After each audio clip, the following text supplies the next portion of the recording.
السلام علیکم ورحمۃ اللہ وبرکاتہ۔ الحمد للہ رب العالمین والصلاة والسلام علی سید المرسلین، اما بعد فاعوذ باللہ من الشیطان الرجیم، بسم اللہ الرحمن الرحیم۔ برادران عزیز و معزز خواتین، آج کی اس نشست میں سورۃ التوبہ کی آیت نمبر 39 اور 40 کا ترجمہ و تفسیر پیش کرنے کی سعادت حاصل کی جائے گی۔ إلا تنفروا يعذبكم عذابا أليما ويستبدل قوما غيركم ولا تضروه شيئا والله على كل شيء قدير۔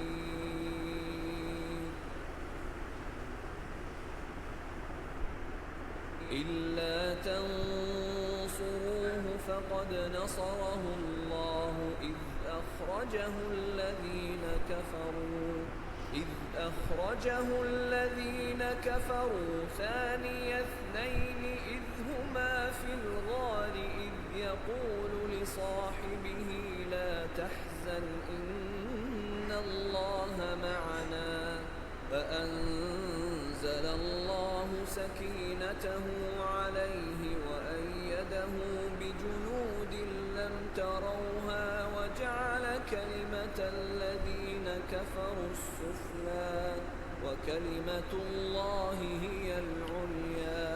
والله عزيز حكيم۔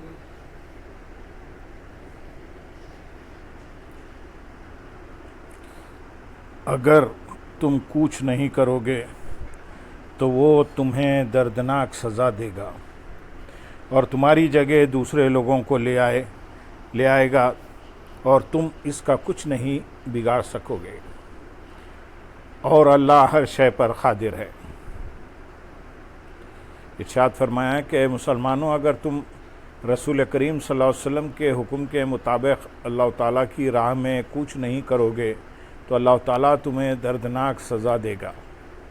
اور تمہاری جگہ دوسرے لوگوں کو لے آئے گا جو تم سے بہتر اور فرما بردار ہوں گے۔ مراد یہ ہے کہ اللہ تعالیٰ اپنے حبیب صلی اللہ علیہ وسلم کی نصرت اور ان کے دین کو عزت دینے میں خود کفالت فرمائے گا، تو اگر تم فرمانے رسول کی اطاعت میں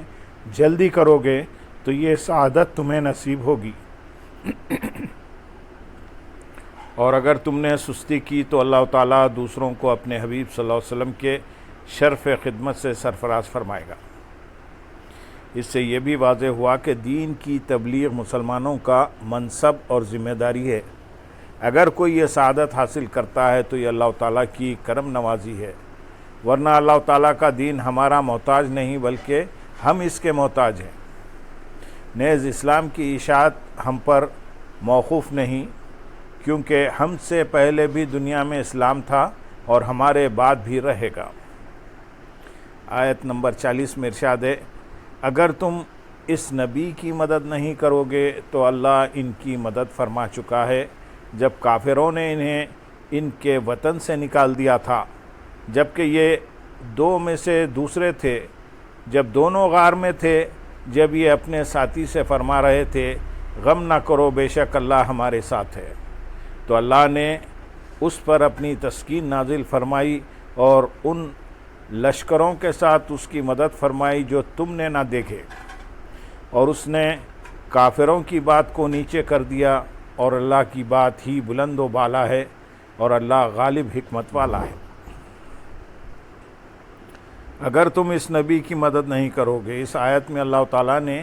ایک اور انداز سے مسلمانوں کو جہاد کی ترغیب دی ہے کہ اگر تم میرے حبیب صلی اللہ علیہ وسلم کی مدد نہ کرو گے تو اللہ تعالیٰ ان کی مدد فرمائے گا، کیونکہ اللہ تعالیٰ نے ان کی اس وقت بھی مدد فرمائی جب مکہ مکرمہ سے ہجرت کے وقت ان کے ساتھ صرف ایک شخص تھا، تو یہاں بدرجہ اولیٰ مدد فرمائے گا۔ اس آیت مبارکہ میں تاجدار رسالت صلی اللہ علیہ وسلم کے عظیم توکل اور حضرت ابوبکر صدیق رضی اللہ تعالیٰ عنہ کی فضیلت کا بیان ہے، بلکہ یہ آیت مبارکہ کے کئی اعتبار سے حضرت ابوبکر صدیق رضی اللہ تعالیٰ عنہ کی عظمت و شان پر دلالت کرتی ہے۔ نمبر 1، تاجدار رسالت صلی اللہ علیہ وسلم غار سور میں اس لیے تشریف لے گئے کہ انہیں کفار کی طرف سے قتل کا اندیشہ تھا، لہذا اگر رسول انور صلی اللہ علیہ وسلم کو حضرت ابوبکر صدیق رضی اللہ تعالیٰ عنہ کے سچے، پکے اور صدیق مومن ہونے کا یقین نہ ہوتا تو آپ صلی اللہ علیہ وسلم کسی طور پر بھی انہیں اپنے ساتھ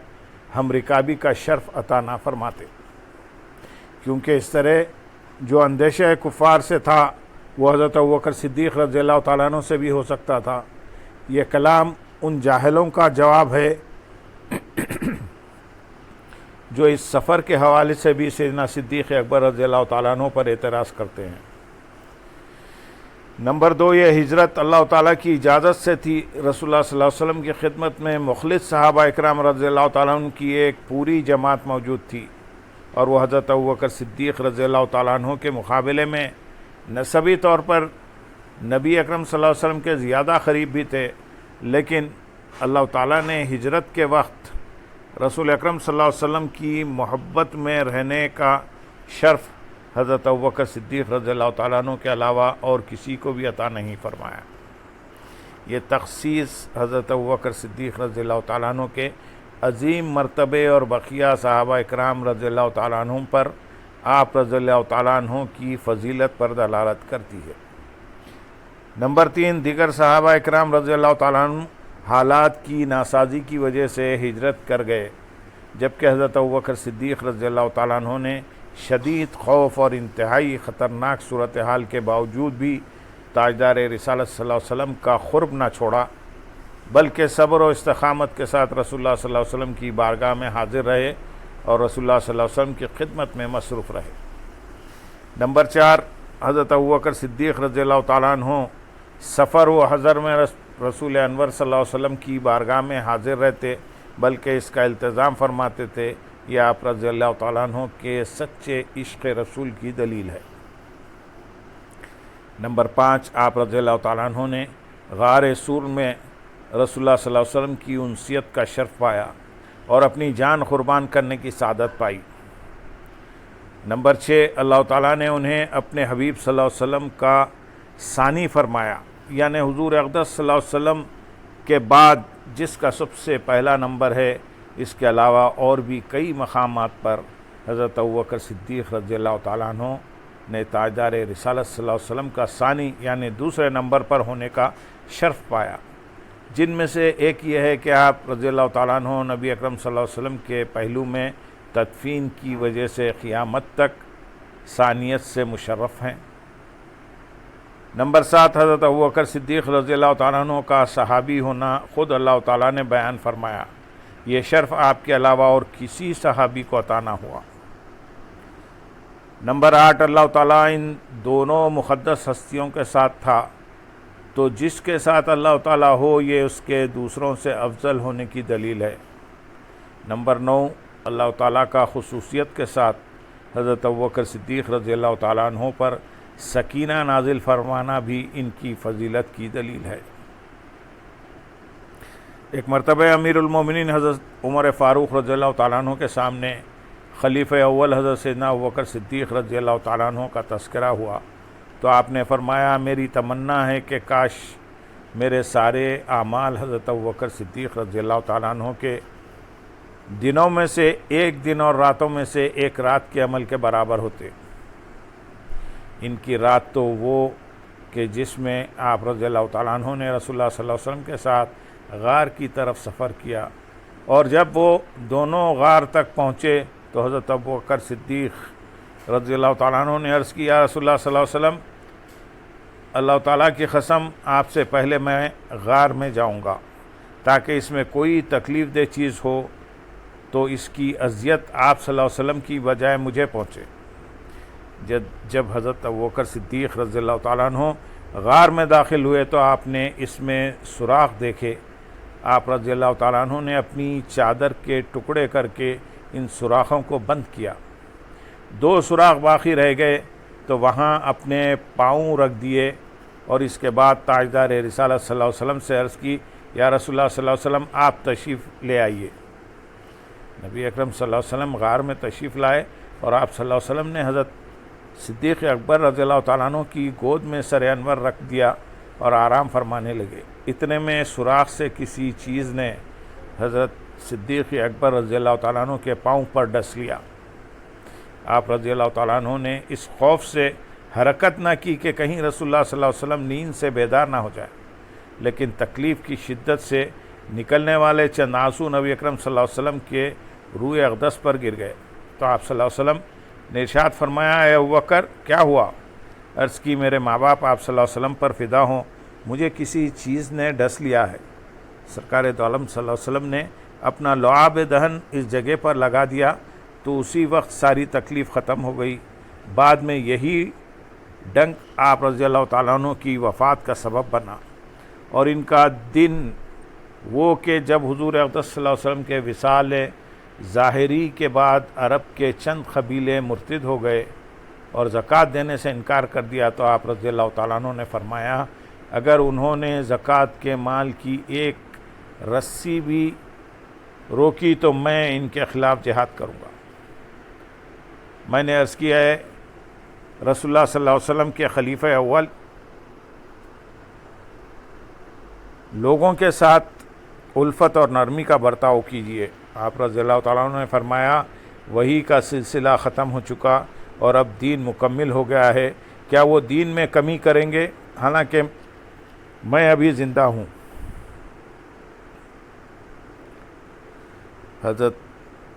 احمد رضا خان رحمۃ اللہ علیہ کیا خوب فرماتے ہیں، صدیق بلکہ غار میں جان اس پہ دے چکے اور حفظ جان تو جان فروز غرور کی ہے۔ آیت کے اگلے حصے میں ارشاد ہے، اور ان لشکروں کے ساتھ اس کی مدد فرمائی جو تم نے نہ دیکھے۔ اس آیت کی ایک تفسیر یہ ہے کہ اللہ تعالیٰ نے فرشتے نازل فرما کر اپنے حبیب صلی اللہ علیہ وسلم کی مدد فرمائی کہ فرشتوں نے کفار کے چہروں اور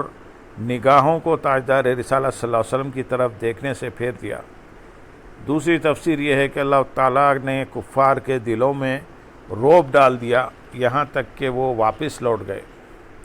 تیسری تفسیر یہ ہے کہ اللہ تعالیٰ نے اس آیت میں خبر دی ہے کہ جب رسول اللہ صلی اللہ علیہ وسلم غار میں تھے اور شدید خوف کا عالم تھا، اس وقت اللہ تعالیٰ نے ان سے دشمنوں کا مکر پھیر کر ان کی مدد فرمائی اور پھر میدان بدر میں فرشتوں کے ذریعے مدد فرمائی، اور اس نے کافروں کی بات کو نیچے کر دیا۔ کافروں کی بات سے مراد شرک یا دعوت کفر ہے،